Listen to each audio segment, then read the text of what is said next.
Welcome to the next episode of Ministry Wisdom. We're on with Pastor Terry Glaspell of Harrisburg, Louisiana, pastor of Meyers Pentecostal Church. Thank you, brother, for joining us. Is there anything you'd like to say before we get started? I would like to say thank you for the opportunity. Sent me this a little while ago, and I kind of on the fly, so I wanted to kind of get it in there and talk to you. And I appreciate you doing these interviews. I hope it helps somebody. Do you care to tell your testimony in your own words? You know, my testimony at around age 12, Brother John, I started feeling a call and a drawing, but I didn't really pursue it. So, some people don't believe me, but I tell them this, but I was kind of a shy kid. I was backwards. I didn't have a preacher named Dad or any pedigree. So I figured, to me, I just figured there's no way God would use me. I don't have any type of background. And so I did nothing with it until I was about 14. So about 14, I preached my first message, and it was in a community center. We were renting out a little community center, and I preached it, and that's where I started. So I kept kind of preaching on and off, pursuing ministry. And when I was 18, I got a license, and I went on, and I'll keep this kind of more brief, but I went on about a 2-year journey where I just kind of pulled away from everything. I wasn't married at the time, and I just, when I wasn't working, I was studying, I was praying, and it was pretty consistent. And it was a good experience in my life, kind of preparing me for what God had. That's how I got my start. I didn't go to Bible college. I just learned, and I'm still kind of learning school of hard knocks. So that's kind of where it started for me. Amen. As a pastor, what do you find the most difficult challenge in your ministry, and how do you deal with difficulty? That's a good one. For me, one of the most difficult things has been making that transition from being an evangelist to being a pastor. I love people. I enjoy being around people, but I can tell you, it's a lot easier to get up and preach to people that you don't know and they don't know you. And when you preach, they know it's from God. Now, I'm not saying that as a pastor they don't know it's from God, but every once in a while there's that little thought in the back of the saint's mind that maybe someone older than that person. So I've kind of had to hit that my ministry a little bit, to try to be able to be used of God, but you have to do it in a roundabout way. You can't be as direct. So I've kind of struggled with that. And what was the other part of that? You asked me. How do you deal with difficulty in your ministry? I usually just roll in the ball and cry, like fetal position. No, I'm just kidding. It's difficult. It's different. Dealing with difficulties. And I've kind of learned that there's a lot of things that you just let God handle, and then there's sometimes you got to say something. But I'm kind of trying to get to the point where I've got faith enough that God will handle the things and if it goes long enough and He doesn't, if it's a difficulty, then I'll do my best to do what I can about it. Everybody deals with difficulty in a different way, and I think every difficulty's different way to deal with. That makes any sense. It does. Brother, I know we're all young ministers at some point, but a young minister as myself, what is your advice to the young ministers of today's generation? If you would have asked me this question years ago, it might have been different. But I feel like this generation of young people, if I was to give ministers of your age and younger ministers coming up, I would give you any advice, I would say go for it. Yeah. I feel like in this time period we're in, God's raising up this whole generation of younger ministers that, man, they're beyond their years. They're being used of God They're not prideful. They're humble. And so I've had some younger ministers, come through our church, and they have really done such a great job and been used of God that I'm looking at this next generation and I'm just kind of, push it, go for it, do what you can do for God, be proactive in it, And I know for young ministers, there's kind of that intimidation because doors get shut and things get open. But I really feel like God's placed a special anointing on this. And I'm saying younger than me. I'm saying 18 to 25, 18 to 28. There's a special group of young people. And I think in the coming years, if they'll pursue, if younger ministers will just pursue it, that people are going to start seeing there's going to be an effective ministry. Not sure exactly what it's going to entail, but I really feel like something powerful is going to happen. So, that's what I tell young ministers, just to go for it. And then, what do you look for in someone that wants to be involved in church? What do you have to see out of them first? Well, here's what I need to see, and I had it thought over. What I want to see in somebody that wants to be involved and wants to do things is I want to actually see them being involved.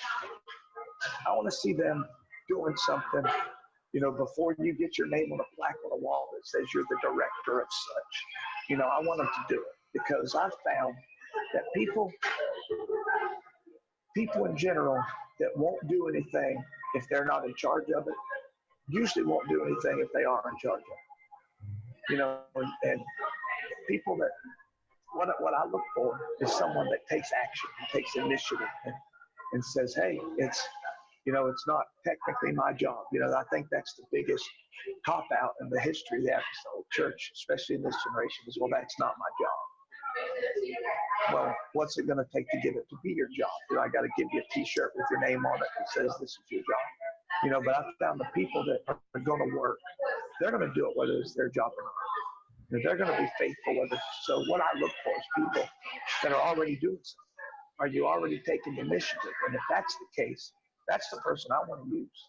Because whether, I could tell them to sweep the floor, they'll do it. Or I could tell them to preach a message, and more likely they'll do it. They'll work hard and do it. So I hope that answers a little bit.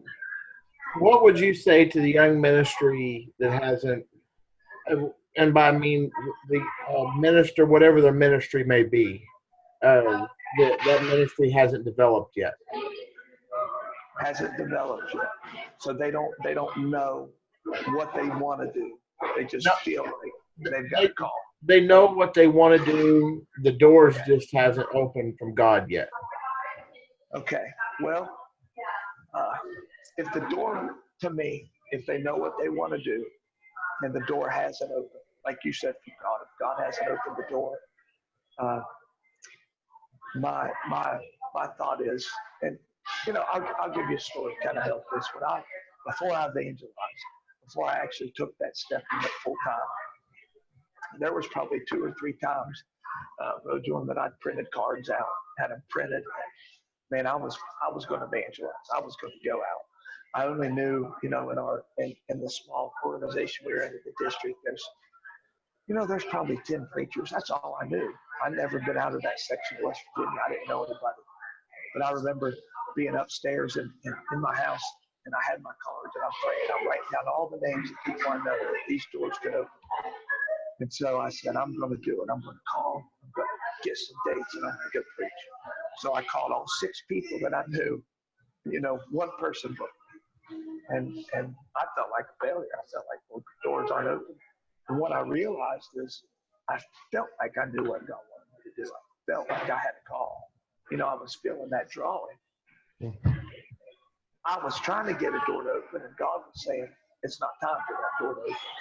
And so what I did, if the door wasn't opening, at that point, I just kept being faithful in what I was doing. I was doing music. I was kind of being the youth pastor at the church. And I just kept doing it until I felt that urge again. And then I'd try again. And so God's going to keep that urge in you. He's going to keep that desire in you.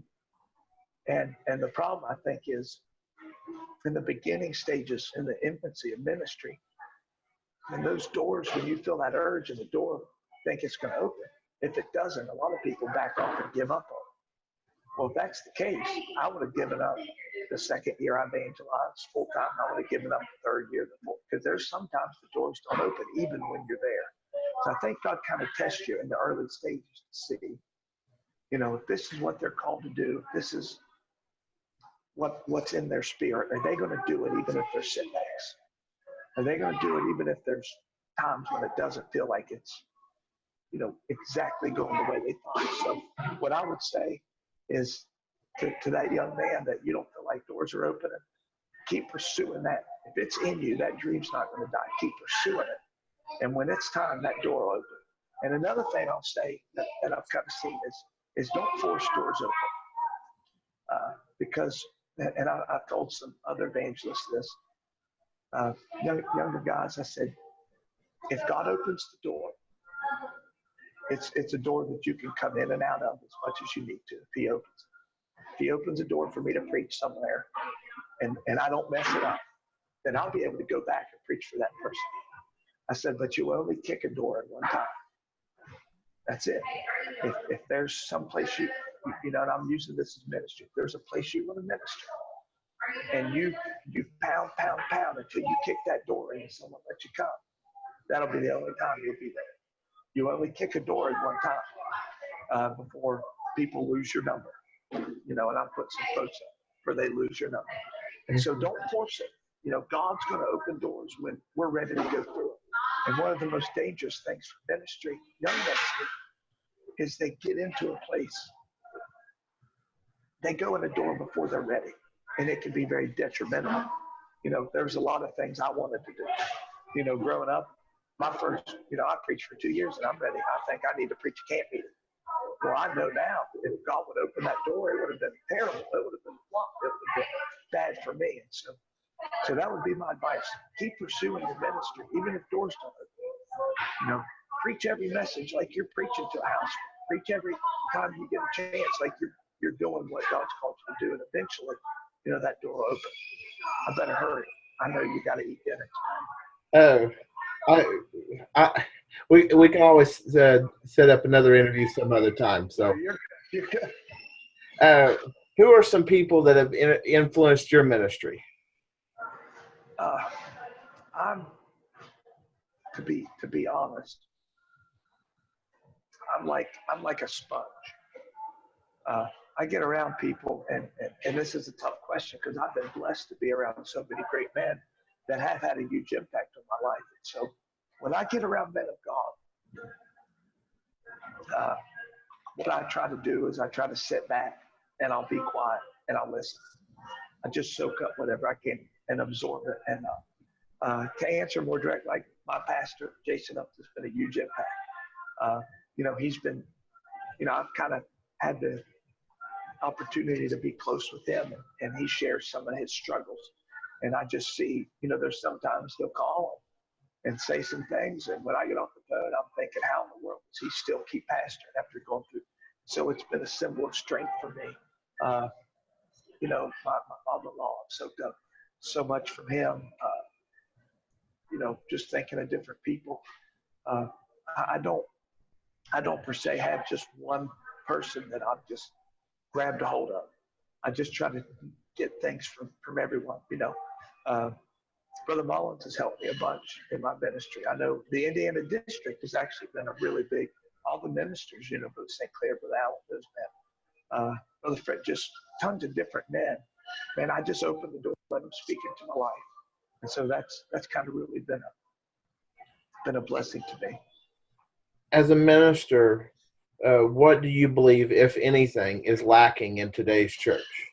Two things that maybe these aren't lacking everywhere. I'll give a prerequisite. Maybe it's just something I've seen, but two things that I would say is commitment and faithfulness, and they're kind of the same. But I started thinking, there's with the way the church is today, with the technology, the talent, the anointing, if we just had the faithfulness and commitment to prayer, fasting, church attendance, I don't think there's any film where the church can be. The generation before us were faithful. And I spoke about this Sunday. They might have had to walk to church, but they got to church. They might have been sick, but they got to church because they were sick. They didn't stay home because they weren't. And here's the thing: a good sermon and a great song doesn't do much if no one's there. You can have the greatest prayer meeting in the world by yourself, but it doesn't grow the church. And so there needs to be some commitment. There needs to be some faithfulness, I think, in the house of God. And I feel like that's something that's kind of, I wouldn't say totally hindering, but it's being a hindrance to revival. I don't know how to fix it. People have so much going on, but maybe it's a hard issue. I had the honor of traveling out of state for my first time to minister this year. It was a great experience. It was an experience that I didn't know what to expect. Yeah. What would your advice be to the young minister that hasn't traveled out of state that much or hasn't traveled out of state at all, that gets those opportunities? Okay, I'm going to give you some advice that I think is good advice. I don't know if it is. You can be the judge, whoever listens. You go to Blackwell, and at Blackwell, everything's put together. You come in, you know what to expect. They're going to sing good songs. They're going to have, everything's going to be in order. Mm-hmm. And what I found out, and this is what I've kind of tried to tell people, when you travel out of state, when you travel to any other church, when you get there, you need to keep one thing in mind.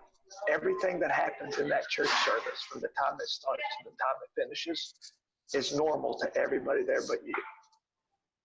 If you show up to that church and the music starts and they're singing Off My Way, and old Jim Bob brings his banjo out, rips his shirt off, and runs around and plays, you're the only one that's probably going to think it's strange. When you go to another state, whatever happens in that church, from the time you get there to the time you leave, is normal for those people. It might not be normal for you.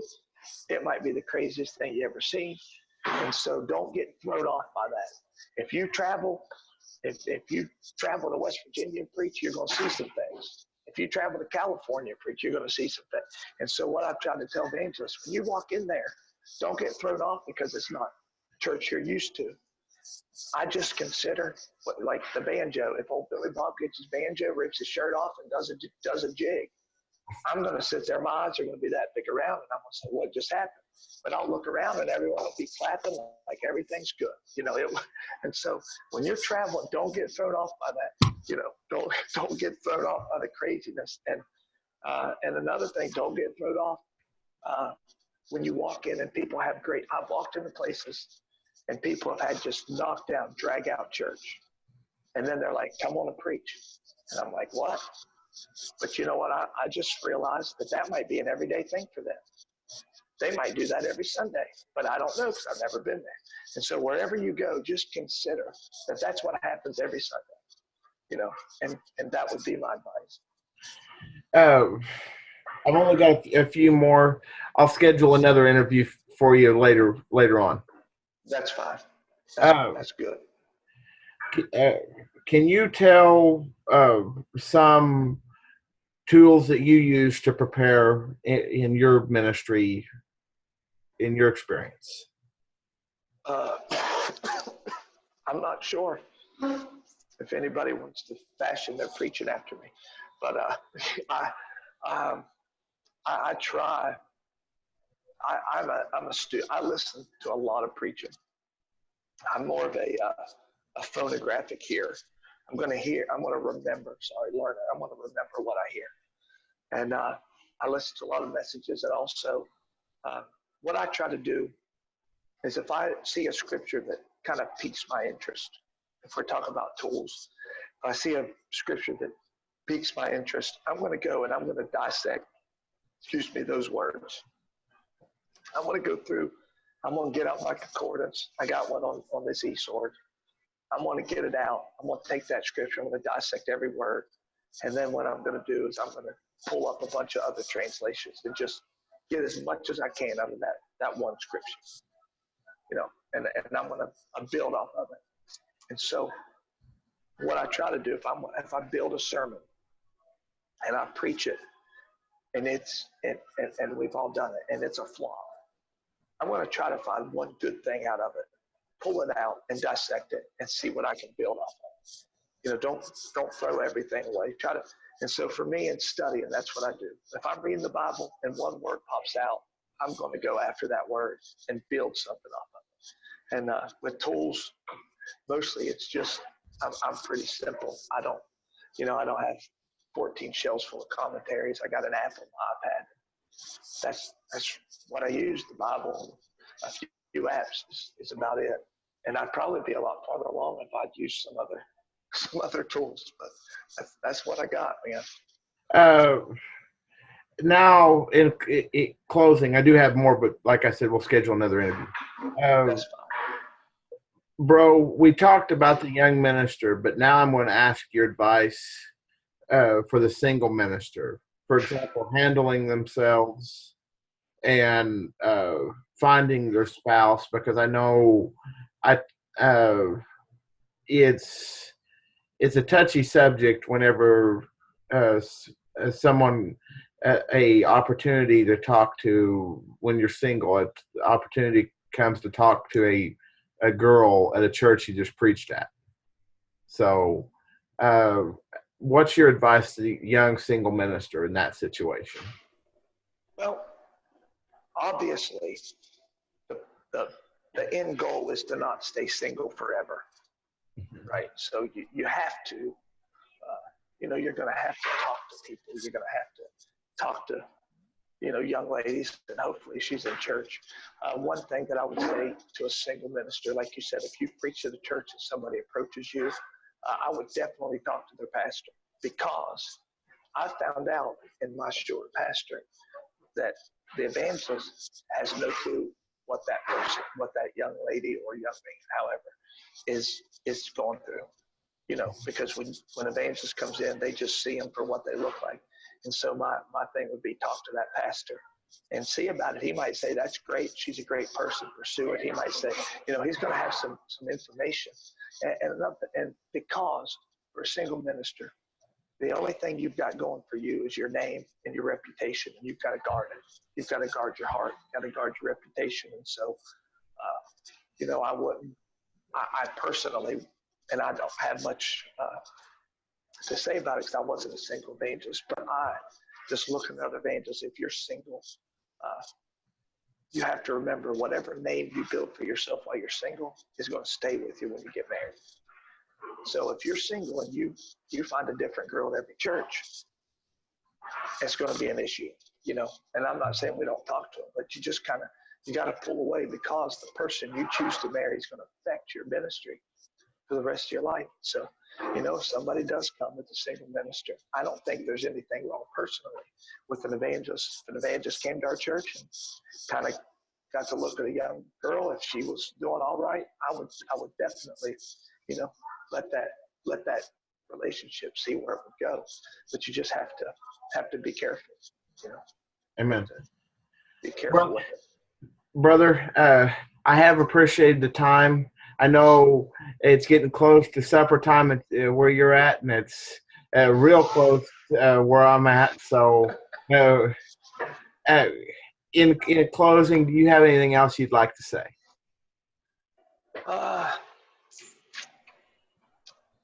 I don't think I do. I'm just I am excited about the future for a lot of young ministers. I really think we have an opportunity to really see God do some great things in the future. So, man, I appreciate you doing these interviews, and I appreciate the content that's going out, because people need to hear from different angles, and I think it's going to help the kingdom. So we definitely appreciate it.